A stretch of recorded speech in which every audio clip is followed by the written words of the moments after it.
దేవునికి మహిమ కలుగును గాక. దేవుని వాక్యం ధ్యానం చేద్దాం. దాదాపుగా మనం ప్రవక్తల గ్రంథాలన్నీ నేర్చుకుంటున్నాం కదా.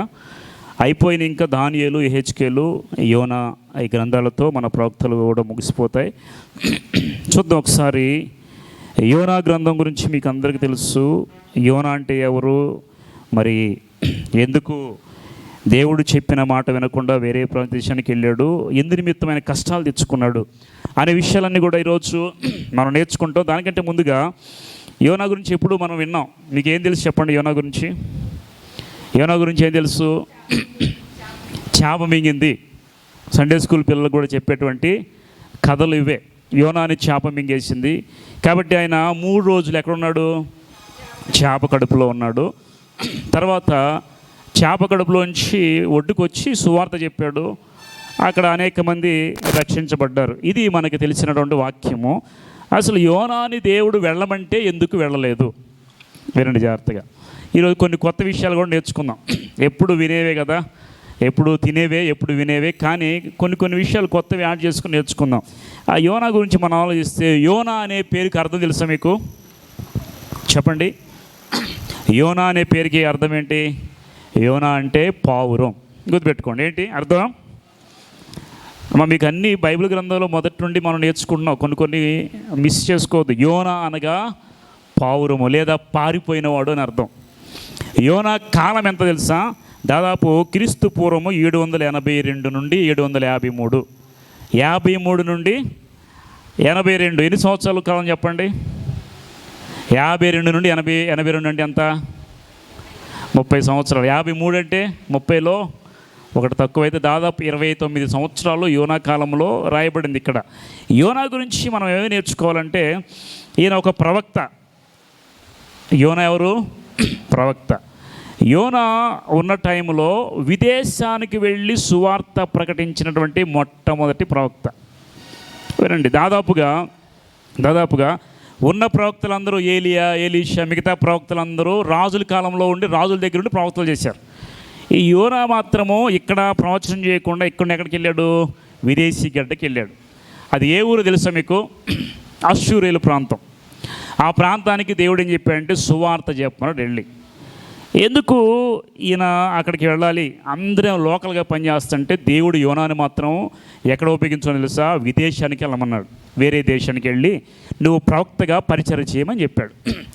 యోనాకి ఇలా చెప్పేసరికి యోనాకి ఇష్టం ఉంది ఆ దేశం వెళ్ళడం. ఎందుకు ఇష్టం లేదు? ఇది మీకు తెలుసా ఆ విషయం? ఎంతసేపు యోనాను వెళ్ళమంటే వెళ్ళలేదు అనుకుంటున్నారు, కానీ యోనా వెళ్ళడానికి ఎందుకు ఇష్టం లేదు యోనాకి? కారణం ఒకటి ఉంటుంది, మీకు గుర్తుపెట్టుకోండి. ఒక విషయం మనం బైబిల్ గ్రంథం నేర్చుకోవాలి. ఈ యోనా గురించి కూడా పుట్టుపూర్వతల గురించి మనం ఆలోచిస్తే మీకు ఒక విషయం చెప్తా వినండి. ఏలియా ఒకసారి పేద విధవరాలకి కుమారుడు చనిపోతే వెళ్ళి ప్రార్థన చేస్తే లేస్తాడు. తెలుసా మీకు? ఆ పిల్లోడు ఎవరు తెలుసా? యోనా. ఎవరికి తెలియదు, నాకు కూడా తెలియదు. ఆ పిల్లోడు ఎవరు అనుకుంటాను. నేను గ్రంథాలు చదువుతూ ఉంటే ఏలియా ఒక విధవరాల కుమారుడు లేపుతాడు కదా, చనిపోయిన పిల్లోడిని. ఆ పిల్లవాడు బహుశా యోనా ఉండొచ్చు. అంటే నాట్ ఎగ్జాక్ట్లీ, అంటే ఖచ్చితంగా యోనా కాకపోవచ్చు, కానీ ఆ పిల్లవాడు గురించి బైబిల్లో గ్రంథం రాయబడలేదు. కానీ చరిత్ర గ్రంథాలు చూస్తే ఆ పిల్లవాడు యోనా అయ్యి ఉండవచ్చు అనేటువంటి ఒక ఆలోచన ఉంది. ఇంకో విషయం చెప్తా. ఏలియాకి శిష్యుడు ఎవరు? ఎలీషాకి శిష్యుడు ఎవరు? గెహజీ. ఏలియా శిష్యుడు ఏమనో ఏలియా కన్నా 200 పొందుకున్నాడు. ఎవరు? ఎలీషా శిష్యుడు ఎన్నంతలు పొందుకోవాలి? 400 పొందు, కానీ 0. గెహజీ దేనికి ఆశపడ్డాడు? డబ్బుకి, పొలాలకి, అన్నిటికీ ఆశపడి చివరికి కుష్టివ్యాధి తెచ్చుకున్నాడు. కాబట్టి అతనితో శిష్యరేఖం వెళ్ళిపోయింది. కానీ ఒక రహస్యమైన శిష్యుడు ఉన్నాడు ఎలీషాకి. ఎవరు తెలుసా? యోనా. ఇవన్నీ చరిత్ర గ్రంథాలు రాయబడి బైబిల్ గ్రంథాల్లో కొన్ని రాయబడలేదు, కాబట్టి మనకు తెలియదు. కానీ ఆ శిష్యుడు ఎవరంటే ఒకనొక శిష్యుడు ఎవరంటే యోనా అంట. ఎలీషా దగ్గర ఒక శిష్యుల్లో ఒకటిగా ఉండి దూరంగా వెళ్ళిపోయి పరిచర్య చేస్తూ దేవునికి నమ్మకంగా ఉంటే దేవుడు అంటే ఒకసారి యోనాని పిలిచాడు. దాదాపు యోనా ఉన్న కాలంలో అష్షూరు ప్రాంతం, నినివే అనే ప్రాంతము 300 సంవత్సరాలు క్యాపిటల్గా ఉంది. అష్షూరు దేశం. ఇప్పుడు ఆ నినివే ప్రాంతాన్ని, అష్షూరు దేశాన్ని మనం కనుక అనలైజ్ చేస్తే, ఇప్పుడు స్పెయిన్ తెలుసు మీకు, స్పెయిన్ యూరోప్లో స్పెయిన్ దేశం ఉంది కదా, ఆ దేశము అయి ఉండొచ్చు అనేటువంటి ఒక అంచనా. పాత నిబంధన గ్రంథంలో యోనా నినివే వెళ్ళి పరిచయం చేసిన ప్రాంతము ఇప్పుడున్న ప్రాంతంతో మనం కొన్ని టాలీ చేస్తే అదేమో తెలుసా, స్పెయిన్ దేశం, యూరోప్ అంటే అష్షూరు దేశం. అక్కడికి వెళ్ళేసి ఆయన సువార్త ఇంతకు ముందు విన్నారా ఈ మాటలు మీరు? ఇది కొత్తగా మనం నేర్చుకోవాలి. ఇప్పుడు వినండి, అష్షూరుల దేశంలో నినివే అనేది ఒక ప్రముఖమైన పట్టణము. దాదాపు 300 ఇయర్స్, 300 సంవత్సరాలు క్యాపిటల్గా ఉంది. అది బాగా డెవలప్ అయినటువంటి దేశము. ఆ పట్టణము నినివే అనేది 300 ఇయర్స్ క్యాపిటల్గా ఉంది. క్యాపిటల్గా ఉన్నటువంటి ప్రాంతము దాదాపుగా ఎలా ఉన్నారంటే చెడు నడత నడిచి దేవునికి ఇష్టం లేని ప్రజలు నినివే ప్రాంత ప్రజలు. ఈ యోనాకి ఎందుకు నచ్చలేదు నినివే వెళ్ళటం? ఎందుకు నచ్చలేదు తెలుసా? అష్షూరు దేశస్థులు, బబులోను దేశస్థులు వెళ్ళి యోధా దేశము, యెరూషలేము రెండు ఉన్నాయి కదా, యోధా ఇజ్రాయేల్ దేశం. యోధా గోత్రం కింద ఎన్ని గోత్రాలు ఉన్నాయి చెప్పండి? యోధా గోత్రం కింద, యోధా రాజ్యం ఎన్ని గోత్రాలు ఉన్నాయి? ఎన్ని గోత్రాలు ఉన్నాయి చెప్పండి? ఎన్ని? రెండే. యోధా రాజ్యాన్ని దేవుడు దావీదుకి ఇచ్చాడు. ఎన్ని గోత్రాలు ఉన్నాయి? యోధా గోత్రం, బెంజమిన్ గోత్రం. మిగతా 10 గోత్రాలు ఎవరే లేరు. 10 గోత్రాలు రాజు ఎవరు? డివైడ్ అయిపోయిన వెంటనే యెరోబాం. ఈ 2 గోత్రాలకు రాజు ఎవరు? సొలొమోను కుమారుడైన రెహబాము. మీరు చరిత్ర మర్చిపోతారు, ఒకసారి గుర్తుపెట్టుకోండి. మొత్తం 12 గోత్రాలు. 12 గోత్రాలని కలిపి ఏలిన రాజులు 3. మొదటి రాజు ఎవరు? సౌలు. తర్వాత ఎవరు? దావీదు. తర్వాత ఎవరు? సొలొమోను. 3 40 ఏళ్ళు చక్కగా పరిపాలన చేశారు. వాళ్ళు చేసే సొలొమోను, దావీదు చేసిన పాపాలను బట్టి రాజ్యం 2 ముక్కలైపోయింది. దావీదుకు దేవుడు సెలవిచ్చిన దాన్ని బట్టి రెండు ఏమంటారు గోత్రాలను దేవుడు వాళ్ళకి ఇచ్చాడు. ఆ 2 గోత్రాల యొక్క రాజు రెహబాం అయ్యాడు. 10 గోత్రాలకు రాజు ఎవరయ్యారు? యెరోబాము. ఈ యెరోబాము కాలములోనే కొద్ది కాలమైన తర్వాతే యోనాని దేవుడు పిలిచాడు. మీకు అర్థమవుతుంది ఇప్పుడు? ఆ టైంలో దేవుడు యోనాని పిలిచి యోనాతో అంటాడు కదా, నువ్వు నినివే వెళ్ళిపో, ఇక్కడ ఉండొద్దు. సరే, ఇప్పుడు బాగానే ఉంది. 300 సంవత్సరాలు చక్కగా ఏలినటువంటి ఈ నినివే ప్రాంతము ఎలా ఉందంటే, పాపం చేసి దేవునికి వ్యతిరేకంగా లేచి, ఎప్పుడైతే రాజుల కాలంలో అష్షూరీయులు ఒకసారి ఏమో ఇజ్రాయేల్ దేశం మీదకి దండెత్తారు. మీకు చెప్పే గుర్తుందా? రాజుల కాలంలో యెహోయాకీము, యెహోయాకీము 3 రాజులు ఉన్న కాలంలో సిద్కియా కళ్ళు ఓడబికేసి బందీగా తీసుకెళ్ళిపోతారు. అప్పుడు అష్షూరీయులు వచ్చి ఆ దేశాన్ని మీద ఏం చేశారు? ముట్టడేసి ఆ మందిరాన్ని కళ్ళగొట్టేసి యూదులను చంపేసి చాలామందిని బందీలు తీసుకెళ్ళిపోయారు. ఒక 70 సంవత్సరాలు ఆగిన తర్వాత మళ్ళీ యోధా దేశం మీదకి బబులోను రాజ్యం వచ్చింది, నెబుకద్నెజర్ రాజ్యం. 2 ఒకసారి నాశనం అయిపోలా. ఈ రాజుల కాలము నశించిపోయింది. అప్పుడు యోనాకి కోపం ఉంది. ఏంటంటే, అష్షూరీయులు ఇజ్రాయేల్ మీద, యూదా వారి మీద దండెత్తి వాళ్ళందరినీ కొల్లగొట్టి చంపేశారు కాబట్టి ఈయనేమనుకుంటున్నాడు? వాళ్ళు నశించిపోవాలి. జనరల్గా మనిషి స్వభావం ఎలా ఉంటుంది చెప్పండి? మీకు కీడు చేసిన వాళ్ళు ఎలా ఉండాలి? వర్ధిల్లాలనుకుంటారా మీరు? మనకి కీడు చేసిన వాళ్ళు పాడైపోవాలి, మనకి మేలు చేసిన వాళ్ళు మంచిగా ఉండాలి అని అనుకునే స్వభావం మనది. కానీ యోనా కూడా అదే అనుకున్నాడు. అష్షూరీయుల దగ్గరికి నేను సువార్త చెప్పడం ఏంటి? దేవుడు చాలా మంచివాడే, కానీ నా శత్రువుని దేవుడు బతకనిస్తాడేమో, వాళ్ళు చచ్చిపోవాలనుకున్నాడు యోనా. మా విన్నారు జాగ్రత్తగా? ఇది చూడండి, యోనా అక్కడికి వెళ్ళమంటే ఆయన అనుకుంది ఒకటే, ఏంటంటే నేను అక్కడికి వెళ్ళి సువార్త చేస్తే దేవుడు మంచివాడు కాబట్టి వాళ్ళని కాపాడుతాడేమో, కాబట్టి వాళ్ళని కాపాడకుండా చచ్చిపోవాలనే ఉద్దేశంతో యోనా దేవుని మాట వినలేదు. ఈరోజు మనం కూడా శత్రుత్వం పెంచుకుంటాం. దేవుని మనసేమో వేరు, మనుషుల మనసేమో వేరు. దేవుడు అందరిని ప్రేమిస్తాడు. శత్రువులైనా ఒకటే. ఆయన శత్రువులు మీద జయించి యుద్ధం చేయమన్నాడు. ఒక్కొక్కసారి ఏం చేసి ఆ శత్రువులకి వెళ్ళి సువార్త చెప్పన్నాడు. మనిషి స్వభావమేమో వాళ్ళు నాకు నచ్చదు కాబట్టి నేను వాళ్ళ దగ్గరికి వెళ్ళాల్సిన అవసరమో లేదని మనం అనుకుంటాం.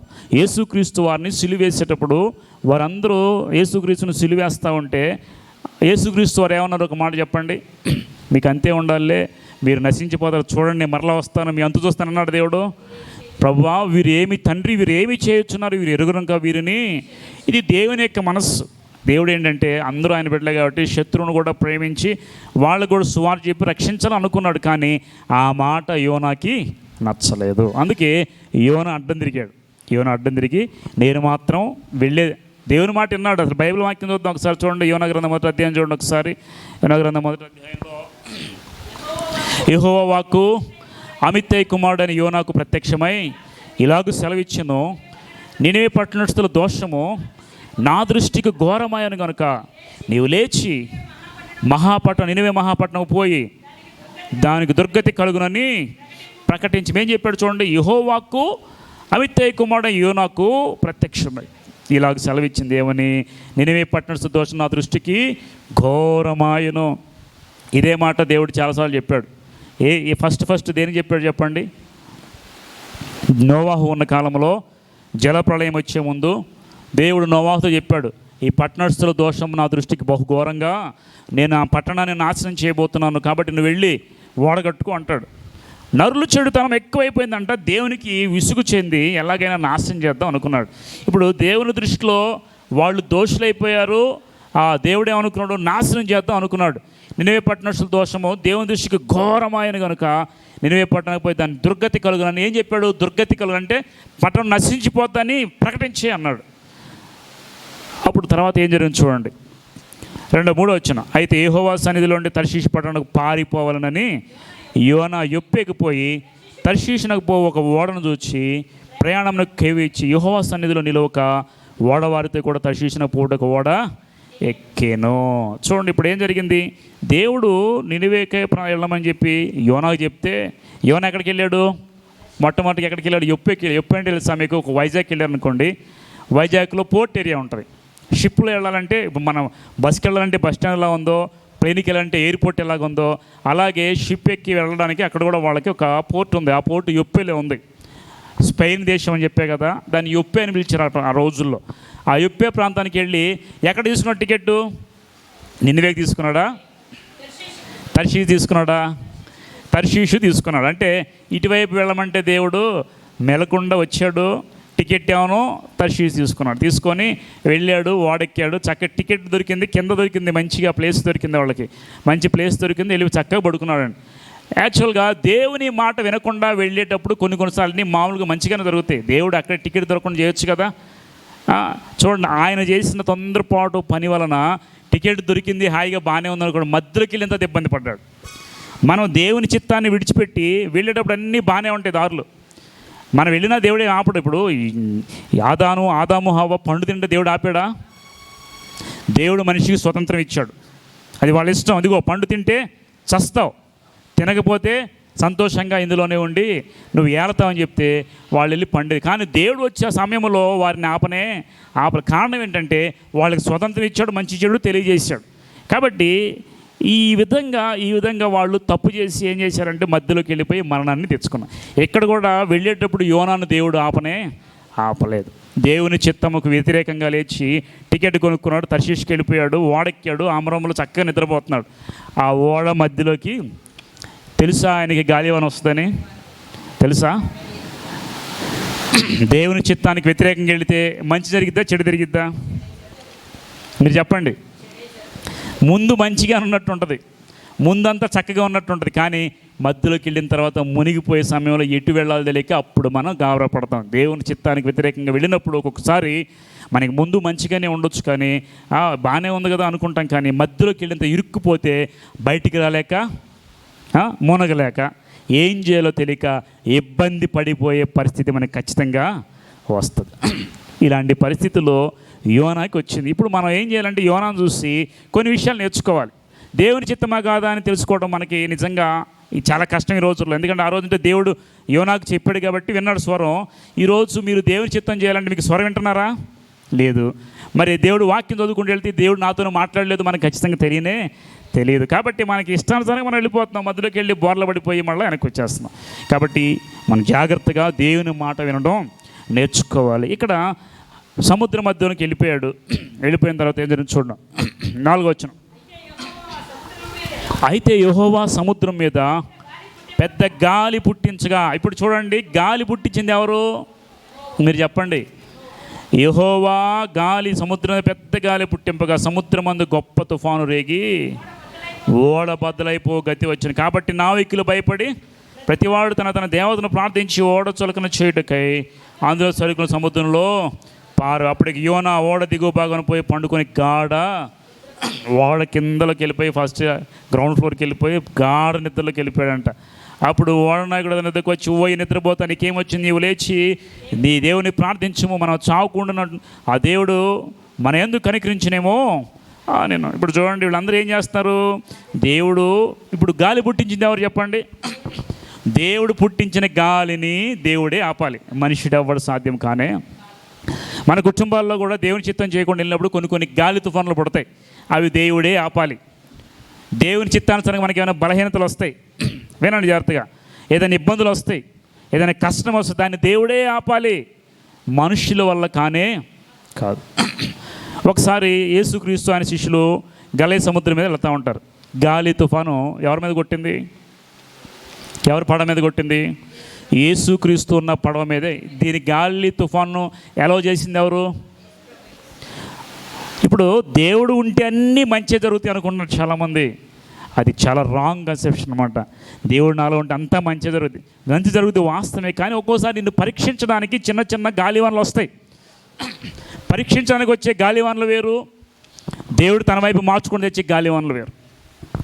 యేసుక్రీస్తున్న పడవలో వెళ్ళేటప్పుడు ఆయన పరీక్షించడానికి గాలివాన్ని అలౌ చేశాడు. అందరు విశ్వాసంలో భయపడిపోతున్నారు, అల్లాడిపోతున్నారు. అప్పుడు దేవుడు ఏం చేస్తున్నాడు? యేసుక్రీస్తు ఏం చేస్తున్నారు? అమరమున నిద్ర. అంటే వీళ్ళందరూ అల్లాడిపోతుంటే యేసుక్రీస్తు నిద్ర పట్టింది చెప్పండి. ఇక్కడ కూడా యోనా నిద్రపోతున్న మిగతా వాళ్ళందరూ ఏం చేస్తున్నారు? అల్లాడిపోతుంది. యోనాకు తెలుసు, యోనాకి ఎంత గాలివాన వచ్చిన ప్రార్థన మాత్రం ఎందుకు చేయట్లేదు చెప్పండి? ఎందుకు ప్రార్థన చేయట్లేదు యోనా? మీకు తెలిసింది చెప్పండి. యోనా అందరూ కూడా ప్రార్థన వారి దేవతలు ప్రార్థన చేసుకుంటే యోనా మాత్రం ప్రేయర్ చేయట్లా. కారణం ఏంటి? నేనేమని ఏ ముఖం పెట్టుకుని దేవుని అడగాలి? ఆల్రెడీ ఆయన మాట వినకుండా నేను తప్పు చేసి వెళ్తాను, ప్రభా ఈ గాలివాన్ని కాపాడు ప్రభా అని ప్రార్థన చేసి దేవుడు వింటాడా? ఆయన తెలుసు నా ప్రార్థన దేవుడు, అందుకని ప్రార్థన చేయకుండా మెలకుండా పడుకున్నాడు. ఎప్పుడైనా మనం తప్పు చేసినాడు దేవునికి దూరమైనప్పుడు ప్రార్థన మాత్రం చేయరు. ఎందుకంటే ప్రార్థన చేస్తే దేవుడు మళ్ళీ ఏం చెప్తాడో, ఏ వినాలని చెప్పి ప్రార్థన మాత్రం చేయరు. దావీదు 9 నెలలు ప్రార్థన చేయలేదు, తెలుసు మీకు ఆ విషయం? దావీదు రోజు ఎన్నిసార్లు ప్రార్థన చేస్తాడు? రోజు ఎన్నిసార్లు చేస్తాడు చెప్పండి? 7 మార్లు రాజుగా ఉండి కూడా ప్రతిరోజు ఏదో ఒక సమయంలో కూర్చొని ఆయన సమయానికి ఇచ్చేవాడు. ఎప్పుడైతే బత్షెబతో పాపం చేశాడో ఇక అప్పుడు ప్రార్థన చేయడం మానేశాడు. ఎందుకని? ఆయన తప్పు చేస్తున్నాడు కాబట్టి ప్రార్థన చేసి దేవుడు ఏం చెబుతాడు, ఏమనాల్సి వచ్చింది నాకు ఎందుకు లేని దూరంగా వచ్చేసాడు అనమాట. అట్లాగే పాపములు ఉన్నప్పుడు, దేవుని మాట తప్పినప్పుడు ప్రార్థన అనేది ఉండదు. అదే రీతిగా యోనా కూడా ప్రార్థన చేయకుండా అమరంలోకి వెళ్ళిపోయి ఓడ అడుగున నిద్రపోతాం. అందరూ ప్రార్థన చేస్తాడు, మాత్రం గాఢ నిద్రపోతున్నాడు. ఒకటే, విశ్వాసం ఉన్న అప్పుడైనా కానీ గాఢ నిద్రలో ఉండొచ్చు, లేదంటే విశ్వాసం లేనప్పుడైనా గాఢ నిద్రలో ఉండొచ్చు. అక్కడ చూస్తే యేసుక్రీస్తు వారు గాఢ నిద్రపోతామంటే గాలి తుఫాను కొట్టింది. ప్రభా మేము నశించిపోతాం, నీకు చింత లేదా అని యేసుక్రీస్తు లేచి ఏమన్నారు చెప్పండి? అల్ప విశ్వాసులారు ఎందుకు మీరు సందేహపడుతున్నారు? ఇప్పుడు మీరు వినండి జాగ్రత్త. గాలివాన మన మీద కొట్టినప్పుడు మనకి జనరల్గా కలవరం వస్తుంది. కానీ ప్రభు లేచి ఏమంటే అల్ప విశ్వాసులు ఎందుకు సందేహపడ్డారు? ఎందుకు సందేహపడకుండా ఎలా ఉంటారండి మనిషి? జనరల్గా ఆలోచిద్దాం. కష్టం వచ్చినప్పుడు, బాధ వచ్చినప్పుడు నాకు ఎందుకు వచ్చింది ఈ కష్టం, నాకు ఏం నేర్చుకోవాలి, ఈ బాధ ఎందుకు వచ్చిందని, నేను తప్పు చేశానా, లేకపోతే నాకేమన్నా శిక్ష, లేకపోతే దేవుడు నన్ను పరీక్షిస్తున్నాడని మనం ఆలోచించుకోండి. జనరల్గా యేసుక్రీస్తు నిద్రపోయి చూస్తూ ఉన్నాడు వీళ్ళు ఏం చేస్తారని. అవునే కదా? వాళ్ళు ఏం చేస్తారంటే యేసుక్రీస్తు పక్కనే ఉన్నాడుగా, గాలివాన్ని దేవుడు తీసేస్తాడు అనుకున్నారా? ఇదే దేవుడు చూస్తుంది. ఒకసారి మన జీవితంలో కష్టం వచ్చినప్పుడు ఆయన అంటే పరిశీలన చేసి చూస్తాడు, వీళ్ళు ఎలాగ రిజెక్ట్ అవుతారు, ఎందుకు నాకు దేవుడు దీన్ని అనుమతించాడు, నేనేం తప్పు చేశాను, న్యాయంగానే ఉన్నాను కదా అని మనం అంటామా? లేదా దేవుడు ఎందుకు ఇలా చేశాను ప్రశ్నిస్తామా? దేవాన్ని ఉన్నావు చాలు దీన్ని తీసేస్తామని మన దేవునికి అప్పగించుకుంటామా అని దేవుడు పరీక్షించడానికి ఒక్కోసారి బలహీనతలు పెడతాడు మనకి, ఒక్కోసారి కష్టాలు మన మీదకి రాజేస్తాడు. ఇప్పుడు యోనా మీదకి గాలి తుఫాను పంపించింది ఎవరు చెప్పండి? యెహోవా దేవుడే ఒక్కొక్కసారి మనకి అలౌ చేస్తారు. యోబు జీవితంలో కష్టాలన్నీ ఒకరోజు వచ్చింది, దానికి అలౌ చేసింది ఎవరు చెప్పండి? తెచ్చింది సైతానే, కానీ పర్మిషన్ ఇచ్చింది ఎవరు? ఎందుకు ఇచ్చాడు చెప్పండి? మంచి ఫ్యామిలీ యోబు కుటుంబం.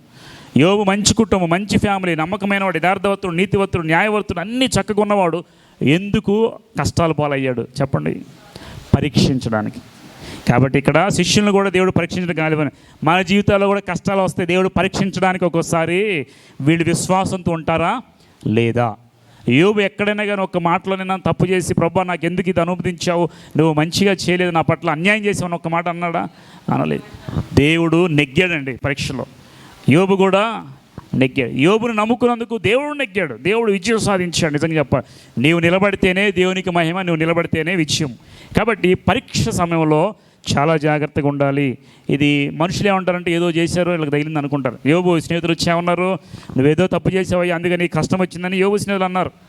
కానీ దేవుడే తర్వాత వాళ్ళని గద్దించాడు. యోబు నమ్మకమైన వాడు, ఇప్పుడు కూడా ఎలాంటి తప్పు చేయలేదు. కానీ కష్టం ఎందుకు వచ్చింది ఎవరికి తెలియదు, కానీ దేవునికి సాతానికే తెలుసు. పరీక్షించడానికే కష్టం అనేది వచ్చింది. కాబట్టి మన జీవితాల్లో కొన్నిసార్లు కష్టాలు వచ్చినప్పుడు వీళ్ళు నాకు నమ్మకంగా ఉండగలరా లేదా అని పరీక్షించడానికి ఒక్కొక్కసారి దేవుడు అలౌ చేస్తాడు పర్మిషన్స్. వాటికి మనం ఏం చేయాలి? యాక్సెప్ట్ చేయడం తప్ప ప్రశ్నించడానికి అవకాశం లేదు. యోబు అలాగే నిలబడ్డాడు. శిష్యులు మాత్రం గాబరపడిపోయారు. అందుకే లేచి అంటాడు, నీకు విశ్వాసం లేదా? అల్ప విశ్వాసాలు ఎందుకు సందేహపడ్డారు? దేవుని యొక్క ఉద్దేశం ఏంటంటే, నేను ఉన్నాను కదా, నేను చూసుకుంటా కదా, మీరు ఎందుకు కలవరపడుతున్నారు? మనిషిగా కలవరపడ్డారేమో కానీ దేవుడు తర్వాత గాలి తుఫాన్ ఏం చేశాడు? అణిచివేశాడు. నిమ్మళమైపోయింది. కాబట్టి యేసుక్రీస్తు ఉంటే ఒకవేళ వచ్చిన దాన్ని నిమ్మళపరిచేవాడు. ఇక్కడ కూడా యోనా మీదకి గాలి తుఫాను కొట్టిన అందరూ ప్రార్థన చేస్తూ ఉంటే వీళ్ళు మాత్రం నిద్రపోతూ ఉంటే వాళ్ళు వచ్చి యోనాని ఏమంటారు చెప్పండి ఒకసారి? ఓయి నిద్రపోతా, ఎందుకు నీవు గాఢ నిద్రపోతున్నా? 6 వచ్చిన చూడండి. అప్పుడు ఓడనాయకు నిద్రకు వచ్చి, ఓయి నిద్రపోతా, నీకేం వచ్చింది? లేచి నీ దేవుని ప్రార్థించము, మనం చావకుండా దేవుడు మనం ఎందుకు కనికరించినేమో అని ఓడ నాయకుడు చెప్పాడంట. 7 వచ్చిన అంతలో ఓడవారు ఎవరిని బట్టి కీడు సంబంధించిన తెలియటికే మనము చీట్లు వేస్తాం రండి అని ఒకరితో ఒకరు చెప్పుకొని చీట్లు వేయగా చీటి యోనా మీదకి. అసలు ఇక్కడ చూడండి, ఎవరి వల్ల సంభవించిందని ఎందుకు వచ్చిందో డౌట్. జనరల్గా సముద్రం మీద వెళితే గాలివానలు వస్తాయి, గాలి తుఫాన్లు వస్తాయి. అంటే ఎంత ప్రార్థన చేసినా తగ్గట్లా. మీరండి, వాళ్ళు ఎంత ప్రార్థన తగ్గట్లా ఓడలో ఉన్న సామాన్ అంతా సముద్రం పడేశారు. ఎందుకంటే బరువు ఎక్కువై వస్తే ఓడ మునిగిపోద్దాము కాబట్టి వానలో సామాన్ అంతా బయటపడేశారు. ఇప్పుడు ఎంత చేసినా తగ్గట్లేదు కాబట్టి ఇప్పుడు ఏం చేసినా పరీక్ష చేసుకుంటున్నారు, ఎవరి వల్ల కీడు. మనం కూడా ఏం చేయాలంటే, ఎంత ప్రార్థించినా జవాబు రాకపోయినా, ఎంత ప్రార్థించినా కష్టం నుండి విడుదల కలగకపోతే మనం కూడా ప్రశ్నించుకోవాలి, దేన్ని బట్టి కీడు మన మీదకి వచ్చింది అని. వాళ్ళు ఏం చేశారంటే పరిశీలన చేసుకొని అందరి పేరు రాసి చీట్లు వేశారు. చీటిల్లో ఎవరి పేరు వచ్చింది? కరెక్టే వచ్చిందంటారా? నిజంగా యోనా కాక ఇంకోటి పేరు వస్తే పాప సముద్ర పాలైపోయాడు కదా. యోనా పేరు కాక ఇంకోటి పేరు వస్తే అప్పుడు పరిస్థితి ఏంటి? సముద్రంలో ఎత్తిపడేసాడు. కానీ దేవుడు చూడండి, యోనా పేరు వచ్చి అలా చేశాడు. ఇప్పుడు నేను ఒక విషయం అడుగుతా, చీట్లు వేసి ప్రార్థన చేయొచ్చా? మీరు ఎప్పుడైనా ప్రార్థన చేశారు లేదా?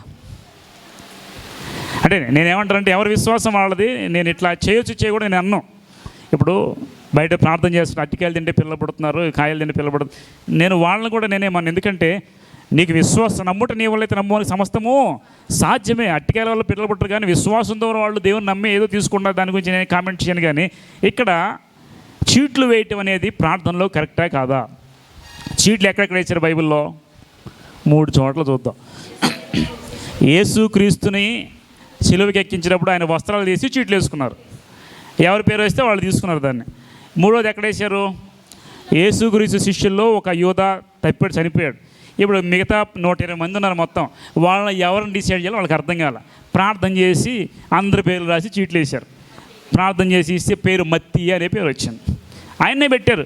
ఈ మత్తీ దేవుని చిత్తమా కాదా, ఇది ఉందా లేదా అని వాళ్ళకి ఇంకా వేరే ఆలోచన లేదు, పెట్టేశారు మత్తీని. ఇక్కడ కూడా చీట్లు వేసి కరెక్ట్గా యోనా పేరు మీద వచ్చింది. ఇప్పుడు మన సంఘంలో కూడా ఏదన్నా పోయింది, ఎవరు దొంగ తెలియాలి అని అందరి పేర్లు వేసి ఒకటి తీసామనుకోండి, నిజంగా తెలియదు. పరిస్థితి ఏంటి మీరు చెప్పండి? చీట్ల మీద డిపెండ్ అవ్వచ్చు, అవ్వకూడదా? ఏమంటారు చెప్పండి? చీట్లు వేయటం కరెక్టే. చాలామంది విశ్వాసాలు వేస్తారు నాకు తెలిసి చీట్లు. కానీ నేను ఒకటి అంటాను, మీరు వేస్తే వేసారు, ప్రార్థన చేసుకున్న దేవుడు మేము నడిపించిన ప్రకారం మీరు వెళ్ళండి. ఒకటే బేస్ చేసుకోవద్దు, ప్రార్థన చేయండి, దేవుని అడగండి, దేవుడు సమాధానం ఇస్తాడు, పరిస్థితులు చూపిస్తాడు. ఒకవేళ మీరు చీటేసి వస్తే దేవుడు మేము నడిపించవచ్చాం. కానీ నేను వేయమని చెప్పట్లేదు, వేయొద్దని చెప్పట్లేదు. అది మీ యొక్క విశ్వాసానికే. చీట్లు వేసుకొని కూడా చాలామంది అదే నమ్ముకొని మోసపోయిన వాళ్ళు కూడా ఉన్నారు చాలామంది. కాబట్టి ఏది దేవుడు మాట్లాడతాడో మనకి ఈ రోజుల్లో తెలియదు. కాబట్టి దేవుని చిత్తం ఏంటో ఖచ్చితంగా తెలుసుకుని ప్రార్థన చేయండి. దేవుడు నడిపిస్తాడు ఖచ్చితంగా. ఎలా నడిపిస్తాడో కూడా ఒక్కొక్కసారి దేవుడు సైలెంట్గా ఉంటాడు సమాధానం చెప్పడం. ఏమంటారు మీరు చెప్పండి? దేవుడు సమాధానమో ఇవ్వడు, ఒక్కొక్కసారి సైలెంట్గా ఉంటాడు. అప్పుడు ఏం చేయాలో అర్థం కాదు, ముందుకు వెళ్ళిపోవటమే. కాబట్టి వినండి, ఇప్పుడు చీట్లు వేసి ఎవరి పేరు మీద వచ్చింది? యోనా పేరు మీద వచ్చింది. యోనాని తీసుకెళ్ళి ఏం చేశారు తర్వాత మీకు అందరికీ తెలుసు స్టోరీ.